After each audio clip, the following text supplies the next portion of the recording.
Buka wawasan kita untuk mengetahui mana yang buat salaf.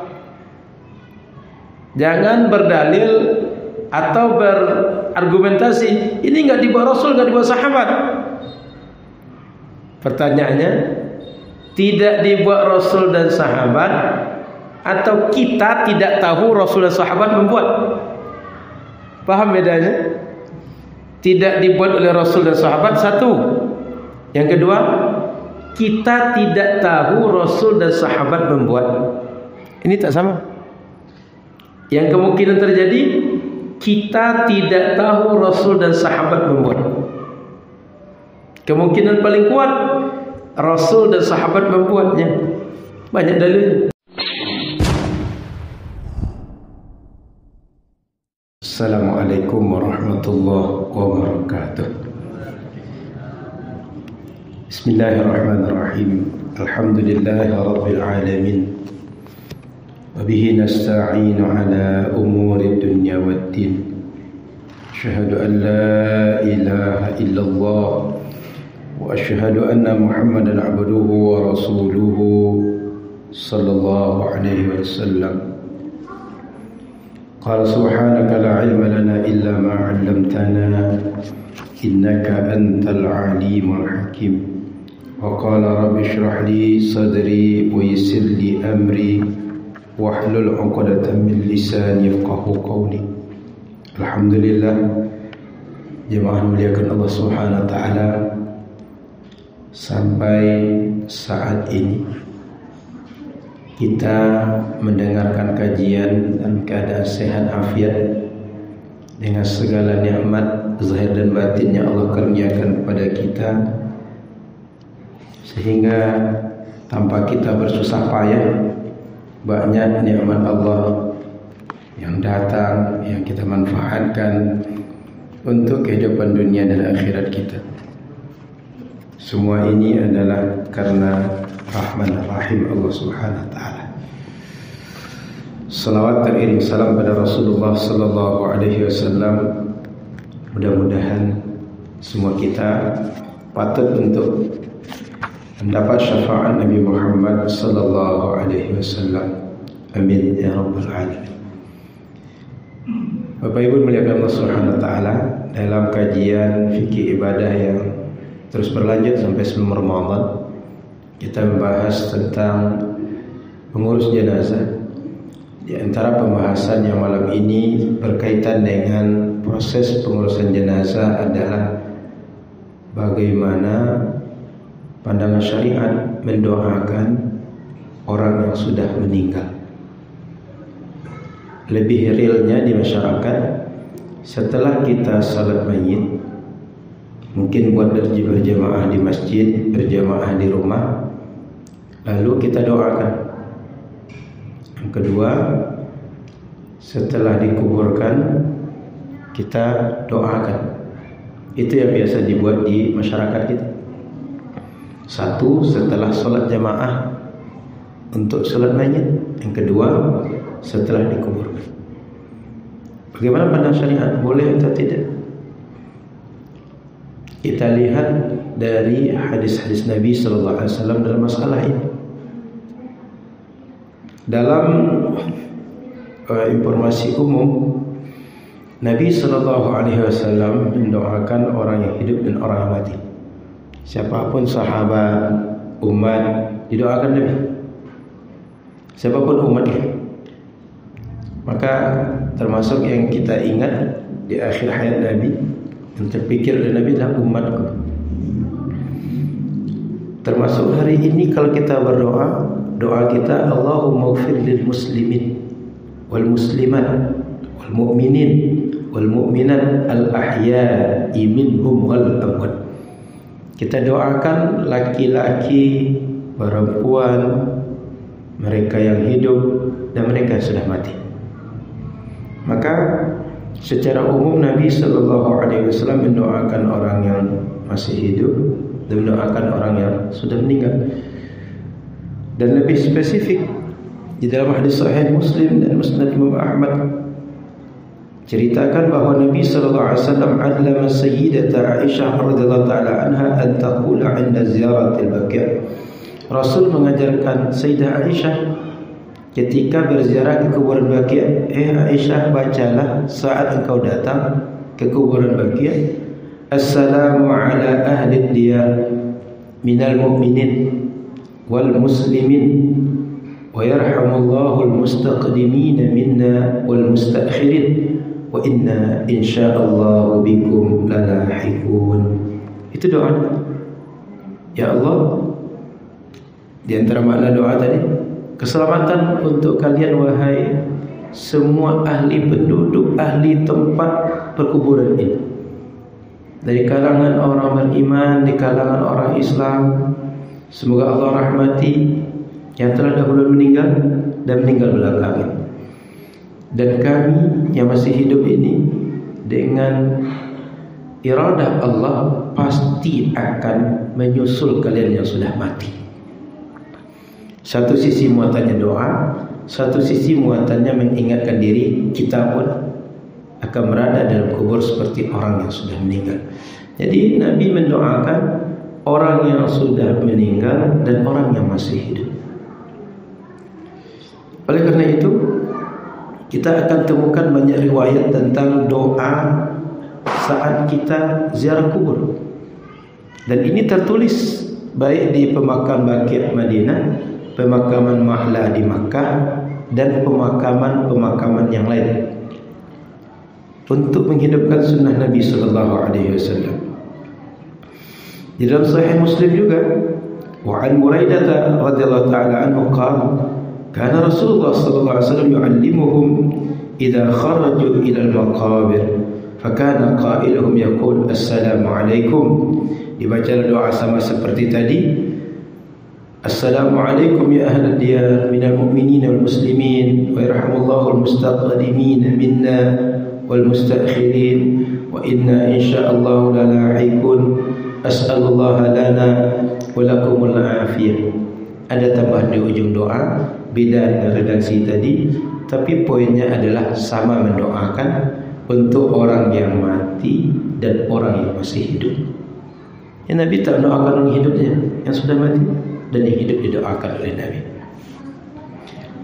Di dalam Musnad Imam Ahmad, wa an Aisyah haditsan fi ziyaratil Baqi' wa fihi qaul Nabi sallallahu alaihi wasallam Allahumma la tahrimna ajrahu wa la taftinna ba'dahu. Ya Allah, jangan sampai kami terhalang mendapat pahala dari kebaikan yang kami buat terhadap mereka. Ya Allah, jangan tinggalkan atau jadikan fitnah di antara kami setelah meninggal orang yang sudah meninggal di antara kami.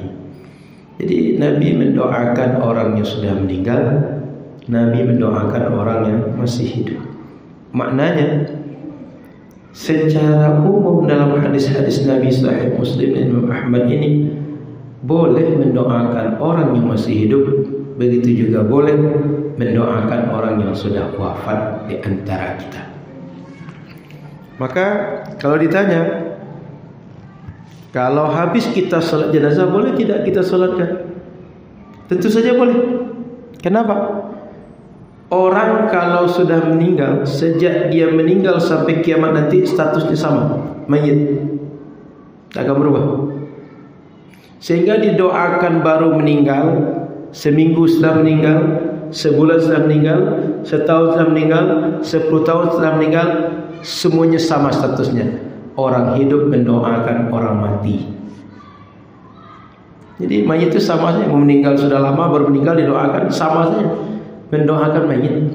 Kalau boleh mendoakan mayit ketika sahabat ziarah ke kuburan tadi, maka mayit yang baru meninggal boleh juga didoakan.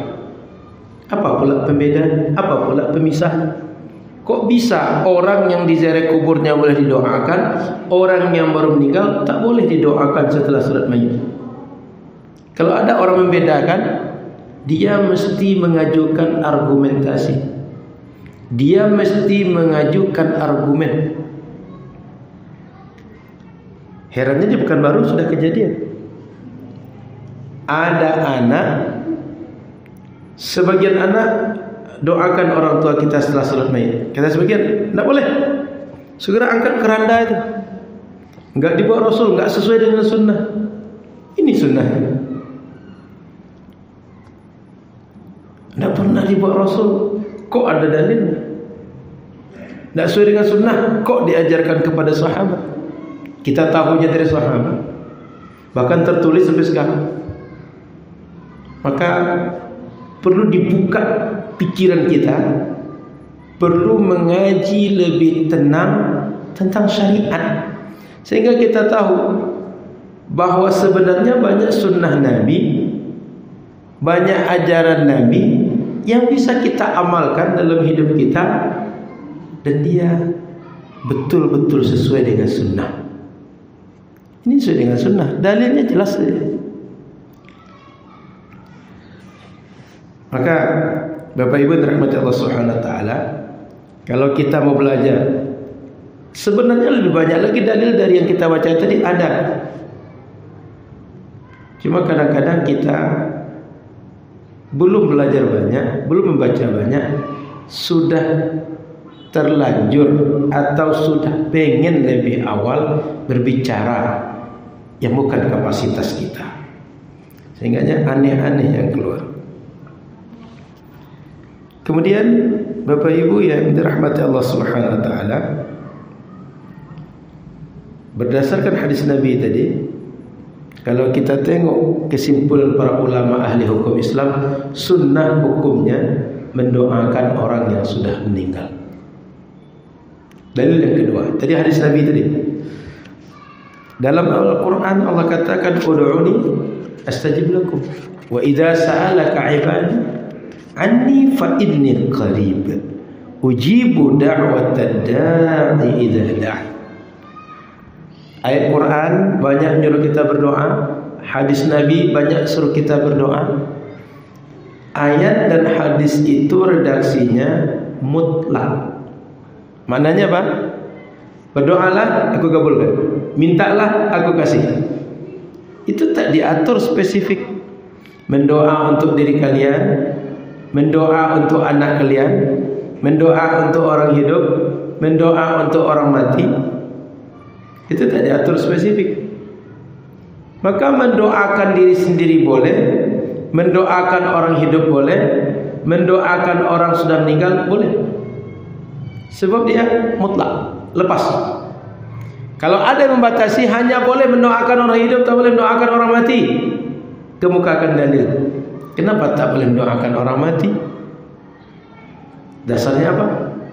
Bukankah Rasul mendoakan orang yang sudah meninggal?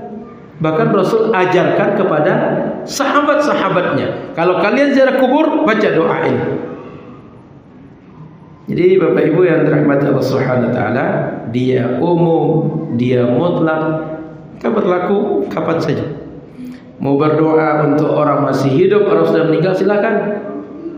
Mau didoakan orang baru meninggal, 1 hari meninggal, 3 hari meninggal, 7 hari meninggal, sebulan dia meninggal, 40 hari dia meninggal, setahun dia meninggal, setiap hari didoakan, silakan. Tak ada larangan. Yang membuat larangan, ajukan dalil. Apa dalilnya? Kok hanya boleh mendoakan ketika datang ke kuburan, setelah dia meninggal kok tak boleh? Jadi Bapak Ibu yang dirahmati Allah Subhanahu wa taala, tak ada dalil yang membatasi tidak boleh di kuburan misalnya, tak boleh setelah menyolatkan mayit, tak ada dalil.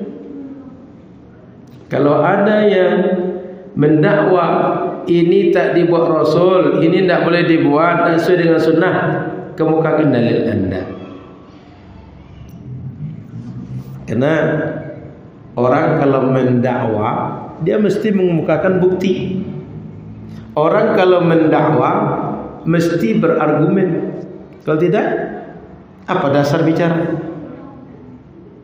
Maka Bapak Ibu dirahmati Allah Subhanahu wa taala, ayat dan hadis Nabi yang menyuruh kita berdoa, termasuk Bapak Ibu saya mendoa, ad-du'a'u huwal ibadah, ad-du'a'u mukhul ibadah. Atau semakna dengan itu, doa itu adalah ibadah, doa itu adalah puncaknya dari ibadah. Dan banyak lagi redaksi yang lain. Poinnya adalah redaksi Al-Quran dan hadis Nabi untuk menyuruh kita berdoa bentuknya mutlak dan umum, sehingga bisa kapan saja kita doa. Tak mesti untuk diri sendiri atau untuk orang hidup. Boleh untuk orang masih hidup, boleh untuk orang sudah mati, boleh didoakan setelah kita sholat, boleh didoakan kapan saja, dan boleh didoakan setelah sholat mayit, dan boleh didoakan setelah mayit dikuburkan di pusara mayit tadi. Itu poin ketiga. Poin kedua. Poin ketiga, dalam Al-Quran surah An-Nisa 64 Allah katakan, walau annahum izzalamu anfusahum ja'uka fastaghfirullaha wastaghfara lahumur rasul lawajadullaha tawwabar rahima. Ini Al-Quran. Andaikan mereka berbuat zalim terhadap diri mereka, mereka buat dosa, berbuat salah, berbuat berbagai hal yang melanggar syariat, kemudian mereka mendatangi kubur Nabi Muhammad sallallahu alaihi wasallam, fastaghfirullah, mereka minta ampun kepada Allah, wastaghfara lahumur rasul, dan Rasul memohonkan ampun untuk mereka, lawajadallaha tawwabar rahima, pasti Allah Subhanahu wa taala akan kita dapati Dia Tawwab, Maha mengampuni dosa, dan Dia sangat sayang dengan hamba-hambanya. Maka Bapak Ibu yang dirahmati Allah Subhanahu wa taala, ayat tadi redaksinya ja'uka, mereka mendatangimu. Siapa mendatangimu? Muhammad. Jadi orang-orang berdosa mendatangi kubur Nabi Muhammad untuk bertaubat dari dosa mereka di kubur Nabi Muhammad, beristighfar kepada Allah di kubur Nabi Muhammad sallallahu alaihi wasallam. Jadi sahabat Nabi dan para ulama salaf dulu berdoa di kuburan Nabi. Kan ja'uka, mendatangi engkau. Mendatangi Nabi kapan? Setelah Nabi meninggal. Sahabat orang paling tahu dengan Nabi, didikan Nabi langsung, sehingga tahu mana yang boleh, mana yang tak boleh. Dan sahabat-sahabat yang datang ini banyak sahabat senior, datang ke kuburan Nabi dan berdoa di kuburan Nabi sallallahu alaihi wasallam. Maka Bapak Ibu yang dirahmati Allah Subhanahu wa taala, jelas bahwa ayat tadi menjelaskan berdoa di kuburan Nabi. Maka hari ini kalau ada orang sudah kita kuburkan, lalu kita berdoa bersama di situ, ini dibuat oleh sahabat Nabi. Maka Bapak Ibu yang dimuliakan Allah Subhanahu wa taala, buka wawasan kita untuk mengetahui mana yang dibuat salaf. Jangan berdalil atau berargumentasi, ini enggak dibuat Rasul, enggak dibuat sahabat. Pertanyaannya, tidak dibuat Rasul dan sahabat, atau kita tidak tahu Rasul dan sahabat membuat? Paham bedanya? Tidak dibuat oleh Rasul dan sahabat, satu. Yang kedua, kita tidak tahu Rasul dan sahabat membuat. Ini tak sama. Yang kemungkinan terjadi, kita tidak tahu Rasul dan sahabat membuat. Kemungkinan paling kuat, Rasul dan sahabat membuatnya. Banyak dalil. Di antaranya tafsir ayat tadi An-Nisa 64, kemudian hadis-hadis yang cerita tentang Nabi mengajarkan sahabat mendoakan orang yang sudah mati.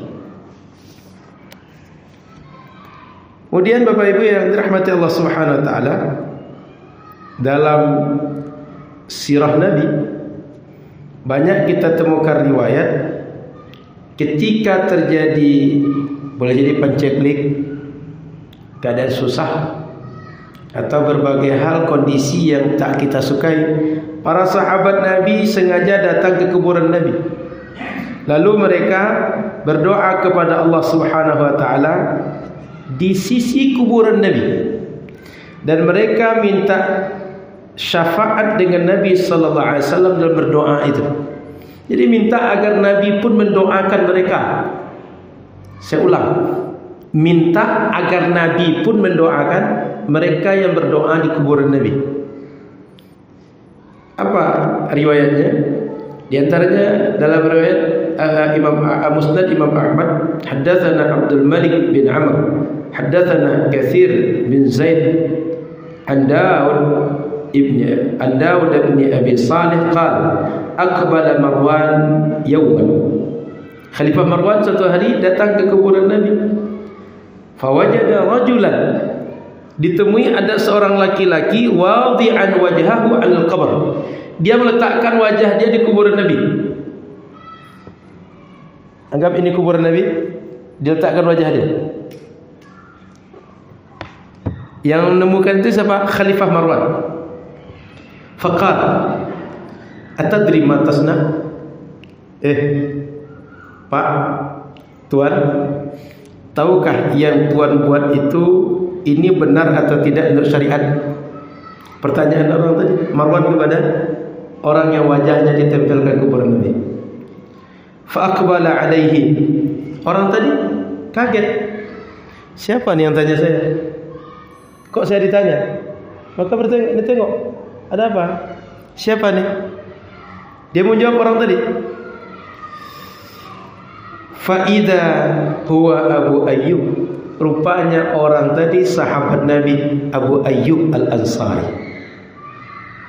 Abu Ayyub, saat kita buka sejarah Nabi pertama datang ke Madinah, nginap di rumah sahabat Abu Ayyub. Abu Ayyub Al-Ansari itu, beliau yang datang ke kuburan Nabi. Faqala na'am, ji'tu Rasulullah sallallahu alaihi wasallam ulam atil hajar. Aku saat ini engkau lihat sedang meletakkan wajahku di kuburan Nabi ini. Aku ke sini sedang berdoa. Aku mendatangi Nabi, bukan mendatangi Hajar Aswad. Sami'tu Rasulullah sallallahu alaihi wasallam yaqul. Aku pernah mendengar Rasul mengatakan, Rasul bersabda dulu, la tabku 'ala ad-din idza waliyahu ahluhu walakinni buku 'alaihi idza waliyahu ghairu ahli. Kata Nabi, jangan tangisi agama jika yang mengurus agama ini memang ahlinya. Tapi menangislah apabila urusan agama ini diurus bukan oleh orang yang ngerti agama. Jadi sahabat Abu Ayyub tadi akan mengatakan, yang aku buat ini adalah boleh dibuat. Yang aku buat ini suatu hal yang biasa saja, suatu hal yang diperkenan oleh syariat, tak ada larangan. Kenapa pula aku ditegur? Kenapa pula aku disalahkan? Sehingga kata dia, patutlah nanti kita perlu menangisi keadaan umat yang komentar tentang agama tak paham agama. Ini kan Marwan tadi kan dipermasalahkan oleh Abu Ayyub. Kamu ngapain komentar saya? Apa salah saya? Sehingga dia mengatakan, aku ingat dulu Rasul pernah katakan, tangisilah oleh engkau tentang agama ini bila dia diurus, bila dia dikatakan, bila dia disebarkan, bila disampaikan oleh yang bukan ahlinya. Termasuk engkau ni Marwan, bukan orang yang ahli agama ni. Kok aku yang kau permasalahkan? Apa salah aku di kubur Nabi ni? Faham? Jadi waktu itu Abu Ayyub seakan meronta dalam dirinya. Ngapain saya diprotes? Ngapain saya ditegur? Salah saya apa? Saya kan cuma datang ke kubur Nabi, doa di situ, berharap Nabi doakan saya juga. Dan kenapa engkau menganggap ini salah? Nabi bisa minta tolong kepada Allah untuk mendoa, bisa minta kepada Allah untuk mendoakan aku. Aku bisa minta tolong kepada Rasul. Tidak ada larangan. Maka Bapak Ibu dirahmati Allah Subhanahu wa taala, ada satu kenyataan yang perlu kita tahu, bahwa para nabi di dalam kubur beliau hidup. Dan kita perlu sadari, yang namanya wafat atau namanya mati itu cuma berakhir kehidupan dunia, tapi bukan mati habis segala-galanya. Semua makhluk Allah setelah mati hidup lagi, tapi kehidupan barzakh. Saya ulang, kita kalau sudah mati nanti, orang tua kita, keluarga kita sudah mati, kehidupan dunia memang berakhir. Tapi setelah itu dia hidup kehidupan barzakh. Bahkan orang-orang syahid itu dikatakan dalam kubur mereka ahya'un 'inda rabbihim, mereka hidup dan mereka itu yurzaqun, Allah berikan rizki, Allah berikan karunia yang cocok untuk kehidupan alam barzakh itu. Orang syahid bisa hidup di dalam alam barzakh, kok Nabi tak hidup? Nabi lebih patut hidup di situ dibanding kita.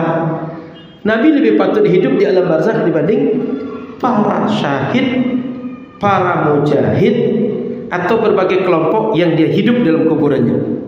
Makanya Imam Al-Baihaqi, Imam Abu Ya'la, Imam Al-Bazzar berasal dari sahabat Anas bin Malik radhiyallahu anhu meriwayatkan hadis, al-anbiya'u ahya'un fi quburihim yusallun. Para nabi mereka itu hidup di kuburan mereka, wa hum yusallun, bahkan mereka salat di kuburan mereka itu. Bagaimana salat mereka? Wallahu a'lam, enggak perlu kita kaji. Tapi ini riwayat dari Nabi sallallahu alaihi wasallam dan hadis itu hadis sahih. Sehingga kalau ada orang datang kepada Nabi, mintakan kepada Allah agar aku diampunkan, itu bisa Nabi minta. Ya Allah, ampunkan si fulan hambamu yang berdoa di kuburanku ini. Bisa saja. Dan Nabi kalau berdoa, doanya makbul. Makbul untuk dirinya, makbul untuk umatnya. Maka kata Imam Al-Munawi rahimahullahu ta'ala, li'annahum kasyuhada, karena para nabi itu sama dengan orang-orang syahid, bal hayatuhum a'la min hayati syuhada, kehidupan nabi bahkan lebih mulia, lebih tinggi dibanding derajat kehidupan orang-orang syahid. Wasyahidu 'inda rabbihim yurzaqun, orang syahid di kuburan mereka Allah berikan rezeki. Wa faidatut taghyir bil 'indiyyah al-isyarah ila anna hayatahum laysat bi zahiratin 'indana bal hiya ka hayatil malaikah wa kadzal anbiya. Wa li hadha kanatil anbiya la turath bal wala tatazawwaj nisa'uhum ba'dahum. Jadi Bapak Ibu yang dirahmati Allah Subhanahu wa taala, dilanjutkan oleh Imam Al-Munawi ketika disebutkan bahwa berdoa di kuburan mereka, di kuburan Nabi, atau dikatakan bahwa di kuburan mereka Allah berikan rizki, ini menunjukkan bahwa kehidupan mereka itu zahir. Kehidupan mereka itu bagi kita memang tak terang, tidak nampak, tapi betul adanya kehidupan mereka itu. Bagi kita aja tak nampak secara kasat mata. Sama seperti malaikat, betul adanya, kita enggak lihat. Bapak Ibu, ada malaikat hafazah namanya. Setiap orang itu diikuti oleh 360 malaikat hafazah. Setiap kita. Pernah kita tengok? Tak pernah. Kata Nabi setiap pagi, Allahumma ati munfiqan khalafa wa'ti mumsikan talafa. Ada dua malaikat yang berdoa di palang pintu kita. Orang yang bersedekah di rumah ini hari ini, berikan ganti dia. Orang yang tidak mau sedekah, punahkan harta dia. Pernah kita tengok malaikat itu? Tidak pernah kita tengok. Dalam hadis lain Nabi menjelaskan bahwa ada malaikat yang kerjanya keliling saja mencari majlis zikir. Begitu berjumpa majlis zikir, mereka akan berkumpul di situ, sehingga mereka akan berdiri, kemudian berlenggek-lenggek ke atas, sehingga mereka sampai ke langit. Hadir majlis zikir. Pernahkah kita tengok malaikat itu? Tidak, tapi dia ada. Begitu juga, tahukah kita kehidupan orang mati atau nabi, orang syahid itu ada atau tidak? Kasat mata tidak, tapi dia hidup. Dalilnya apa? Ayat Quran. Dalilnya apa? Hadis Nabi. Karena perkara alam gaib seperti nikmat kubur dan azab kubur atau kehidupan setelah meninggal di alam barzakh, itu tak nampak kasat mata kita dan tak bisa dinalar oleh logika kita. Solusinya, cara kita tahu cuma satu, berita dari yang tahu tentang itu. Siapa yang tahu? Allah dan Rasul yang tahu. Maka kalau Allah kabarkan, Rasul yang kabarkan, yang tahu yang mengabarkan. Kalau ada yang mengingkari, ada yang menafikan, yang mengingkari, yang menafikan orang yang tak tahu. Yang ngasih tahu, yang tahu. Jadi Bapak Ibu rahmati Allah Subhanahu wa taala, kata Imam Al-Munawi, hidup mereka itu real, betul adanya, tapi tak nampak kasat mata oleh kita. Sama seperti kehidupan malaikat sekitar kita. Oleh karena itu para malaikat, para nabi, harta mereka tak boleh diwariskan, dan para istri mereka tak boleh dinikahi oleh laki-laki lain.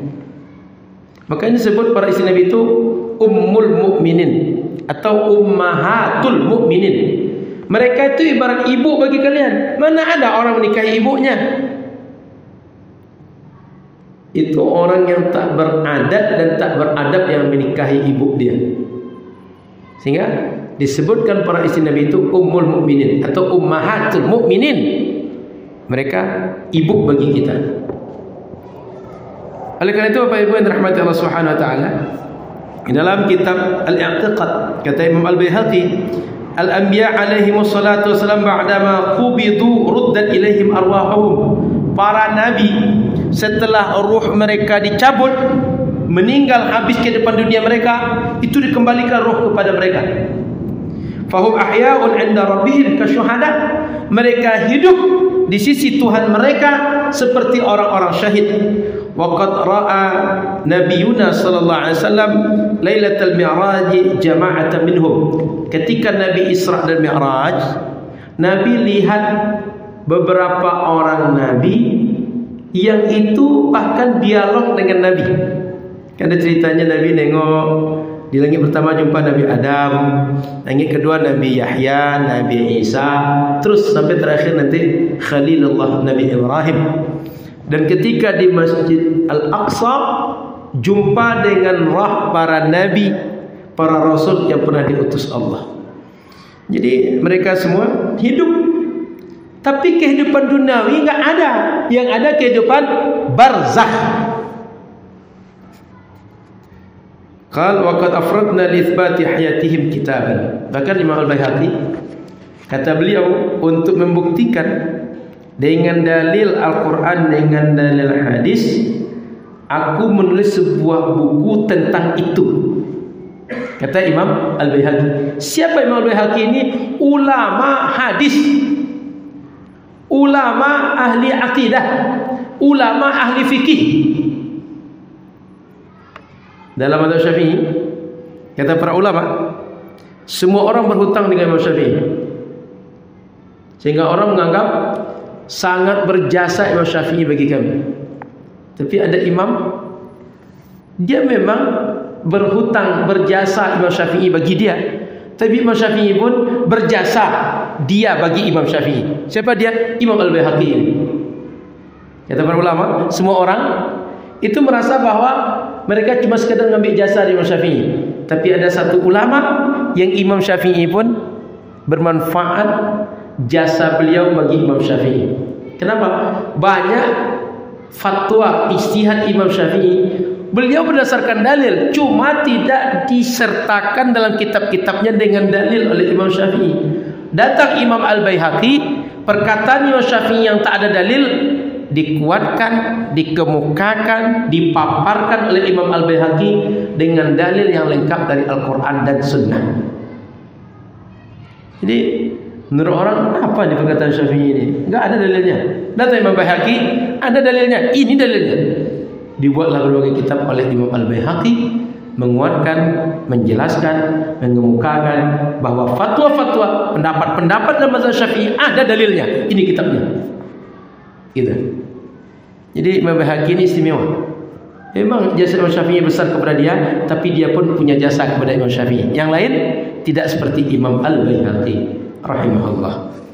Maka Bapak Ibu yang dirahmati Allah Subhanahu wa taala, diriwayatkan Imam Abu Daud dengan sanad yang sahih seperti yang disampaikan oleh Imam As-Subki berasal dari sahabat Abu Hurairah radhiyallahu taala anhu, anna Rasulullah sallallahu alaihi wasallam qala, ma min ahadin yusallimu alayya, tak ada seorang pun bersalam kepadaku, kata Nabi, mengucapkan salam kepadaku, kata Nabi, illa raddallahu ala ruhi, kecuali Allah kembalikan kepadaku ruhku, hatta arudda alaihi salam, sehingga aku bisa menjawab salam orang yang mengucapkan salam kepada aku.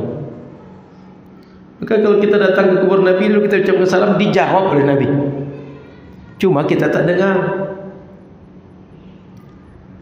Bayangkan sejak Nabi meninggal sampai sekarang, siapa yang tak datang ke kubur Nabi? Atau kapan kubur Nabi itu kosong? Selalu datang. Berarti ruh Nabi itu berkesinambungan dikembalikan Allah ke dalam diri Nabi sallallahu alaihi wasallam. Maka Bapak Ibu yang dirahmati Allah Subhanahu wa taala, ini yang perlu kita pahami, bahwa kehidupan Nabi di alam barzakh itu kehidupan hakiki, real, tapi tak sama dengan kehidupan kita saat ini atau sebelum Nabi meninggal dulu.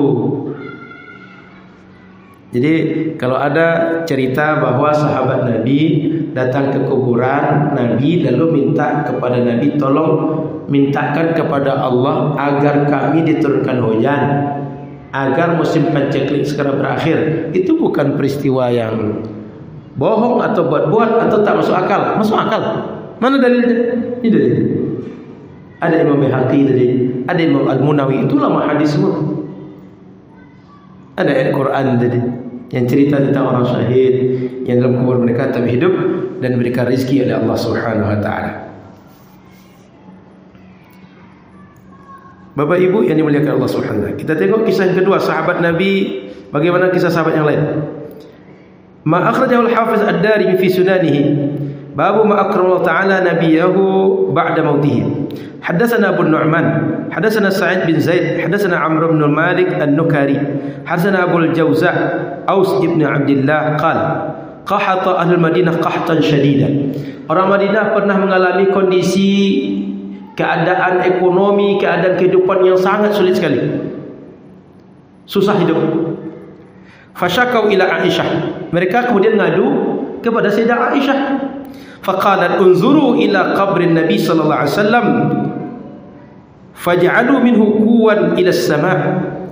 Cobalah pergi kalian datang ke kuburan Nabi, lalu bawa sebuah mok itu hadapkan ke langit, hatta la yakuna bainahu wa bainas sama'i saqaf, sehingga jarak antara mok dengan langit itu tak ada pembatas, langsung dia terbuka langsung. Qal fa fa'alu, dibuat oleh sahabat, anggap dibuatlah mok ke kubur Nabi itu. Lalu ketika dibuat seperti itu atas arahan Sayyidah Aisyah, famatarna mataran hatta nabatal ash, turun hujan lebat, banyak turun hujan sehingga tumbuhlah rumput-rumput di Madinah. Kan kalau kita yang sudah haji umrah itu tahu, Makkah Madinah itu kering betul. Kalau sudah tumbuh rumput berarti hujan sering turun, atau banyak hujan itu turun, banyak air itu terserap oleh tanah sehingga ngalir dia. Bapak Ibu boleh tengok juga dan dengar informasi tentang bagaimana orang-orang Timur Tengah menghidupkan lahan padang pasir menjadi area agrikultur. Itu dibuat hujan buatan, Pak, atau dibuat irigasi, diambil dari laut, disedot dari laut, dibuat pipa. Kalau tiap hari disiram, tanah mereka subur, hijau. Ini sampai tumbuh rumput berarti hujan itu banyak turun. Tidak hanya sekali, tak sebentar, banyak turun.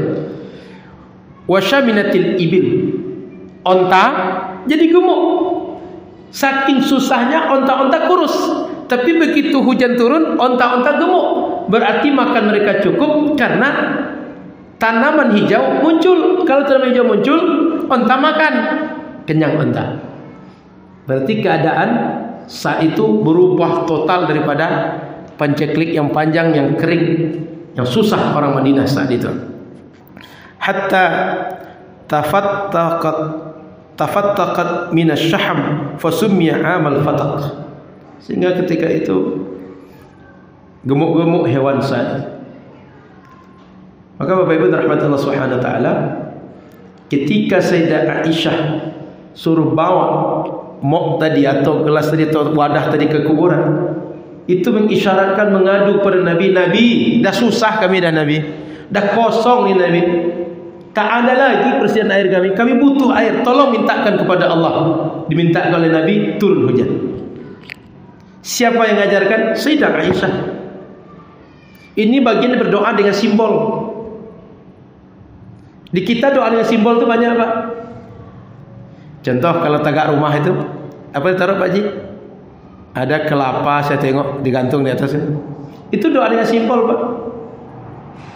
Termasuk kalau kita salat istisqa, apa namanya, sorban dibalikkan, kemudian diajak anak-anak, diajak orang tua, diajak hewan-hewan, simbol. Ya Allah, kami ini susah, kami ini sudah kehausan, dah kelaparan. Bukan hanya orang, ini hewan pun sudah kehausan, kelaparan. Bukan hanya orang dewasa, anak-anak menangis, orang tua menangis. Tolong kasih ya Allah, tolong balikkan keadaan kami. Ketika dibalikkan sorban tadi, tolong balikkan keadaan kami yang susah kepada keadaan yang baik ya Allah. Doa dengan simbol. Dan diajarkan oleh Nabi, diajarkan oleh sahabat Nabi radhiyallahu taala anhum. Maka bapak-bapak jangan mudah menuduh syirik apa yang dibuat oleh masyarakat. Seperti kayak kita kadang-kadang apa namanya, tepung tawar itu kan simbol dibuat oleh masyarakat. Berharap anak ini tumbuh dengan sehat, rezekinya cukup, dijaga oleh Allah. Kan tengok tepung tawar itu ada padi kan, atau beras kan. Maka Bapak Ibu muliakan Allah Subhanahu wa taala, umat kita ketika mereka melakukan tradisi-tradisi itu jangan anggap ini sekedar nalar, sekedar buat-buat mubazir, belum tentu begitu. Termasuk masyarakat kita kadang-kadang pakaian saja ada simbolnya Pak. Contoh, pakaian orang nenek mamak dulu itu nggak ada kancing Pak. Tujuannya Pak, untuk menggambarkan bahwa nenek mamak mesti berdada lapang, besar masalah, kecil masalah ditampung oleh dia. Dan bajunya tak bersaku. Apa simbolnya? Dia orang yang tidak menunggu ini masuk ke saku. Dia tanpa pamrih. Bapak Ibu boleh dikaji pakaian-pakaian adat kita tuh punya simbolnya Pak. Ada filosofi di balik itu.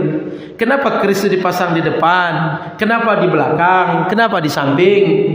Itu ada simbolnya Pak. Boleh Bapak Ibu nanti kaji apakah tambo namanya atau berbagai hal yang jadi rujukan tentang budaya daerah. Ada simbolnya. Baik, poinnya adalah Sayyidah Aisyah suruh berdoa di kuburan Nabi radhiyallahu taala anha. Dalam Sunan Musannaf Ibnu Abi Syaibah ceritakan hadatsana Abu Muawiyah an al-A'mash an Abi Salih an Malik ad-Dar wa kana khazin Umar ala at-ta'am. Diceritakan dari Abu Muawiyah dari A'mash, dari Abu Salih, dari Malik ad-Dar. Malik ad-Dar ini adalah seorang penjaga makanan yang ditugaskan oleh Umar ibn al-Khattab. Wa asaba an-nasu qahtun fi zaman Umar. Kata dia di zaman Umar itu ekonomi sulit, susah, kering, kerontang. Faja'a rajulun ila qabri Nabi sallallahu alaihi wasallam.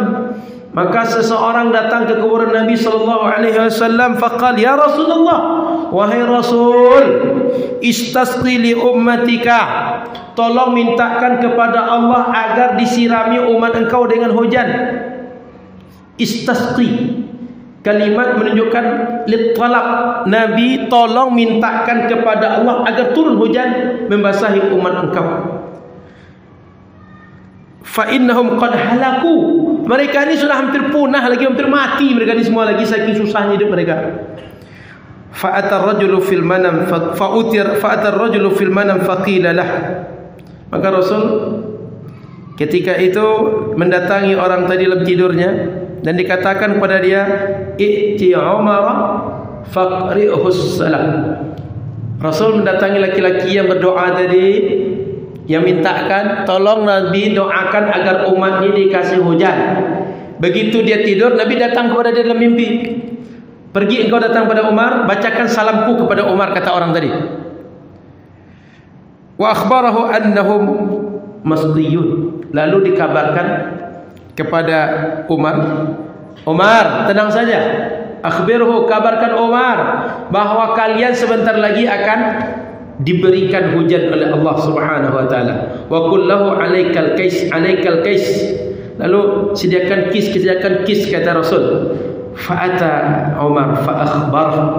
Lalu laki-laki tadi datang Umar dan ngasih kabar kepada Umar radhiyallahu taala anhu. Fa baka Umar menangis. Thumma qala, lalu Umar berkata, ya Rabb, la alu illa ma ajistu anhu. Umar nangis, dia datang orang tadi. Poinnya adalah bahwa ada laki-laki yang berdoa di kuburan minta hujan. Kuburan siapa? Kuburan Nabi. Lalu Nabi menjawabnya dalam mimpi, kalian akan dikasih hujan. Hujan turun. Lalu orang tadi kalaulah berdoa di kuburan itu salah, Umar pasti marah. Tapi Umar justru nangis dikasih berita tadi. Enggak mungkin Umar membenarkan orang yang salah, apalagi khalifah, orang yang tahu dengan Rasul, yang dididik langsung oleh Rasul. Bahkan orang yang tak terima ketika Rasul meninggal dikatakan bahwa Rasul telah wafat, marah Umar. Siapa bilang Muhammad meninggal, aku tebas leher dia. Maka Bapak Ibu yang dirahmati Allah Subhanahu wa taala, sangat banyak dalil yang menjelaskan bahwa sahabat-sahabat Nabi berdoa di kuburan Nabi, mengadukan kesulitan, mengadukan kondisi umat dan segala macam. Dan itu tercatat dalam hadis-hadis, dalam athar yang bisa kita rujuk kalau kita mau membuka buku-buku hadis dan athar. Maka ulama 4 mazhab sepakat boleh untuk berdoa di kuburan.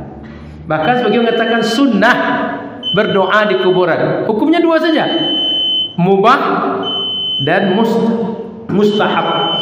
Boleh dan sunnah, tak ada yang lain. Tidak disebut wajib, tak disebut haram, tak disebut makruh, tak disebut dengan bid'ah, tapi sunnah dan mubah, 2 saja. Maka kalau ada orang mengatakan bahwa bid'ah tak sesuai dengan sunnah, ini terlarang, dia mesti kemukakan dalil.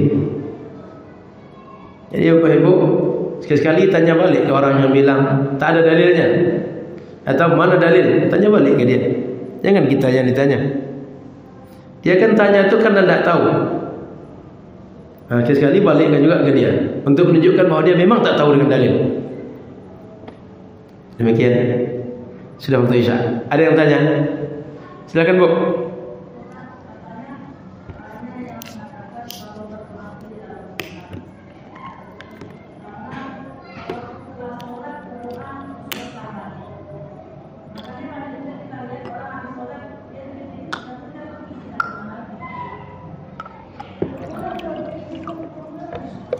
Berdoa setelah sholat itu satu di antara waktu makbul berdoa, Bu. Dalam sholat berdoa, antara azan dan iqamah berdoa, di luar sholat setelah sholat itu berdoa juga, sunnah juga, dan waktu makbul berdoa. Dan banyak waktu makbul berdoa itu. Waktu sedang hujan, waktu sedang wukuf, waktu sedang tawaf, waktu sedang sa'i, itu banyak waktu berdoa itu. Jadi habis sholat itu, kalau ada orang tak berdoa, dia kehilangan waktu terbaik untuk berdoa. Kalau ada yang mengingkari sunnah Rasul, bilang saja, enggak mau berdoa, enggak usah bilang enggak ada sunnahnya. Gitu, sunnah berdoa habis salat. Cukup? Sekira cukup, insyaallah kita sambung di pekan berikutnya. Mudah-mudahan bermanfaat. Saya minta izin saya ini langsung Masjid Raya An-Nur karena kaji setelah Isya di Masjid Raya An-Nur. Subhanallah bihamdika, asyhadu an la ilaha illa anta, astaghfiruka wa atubu ilaika. Assalamualaikum warahmatullahi wabarakatuh.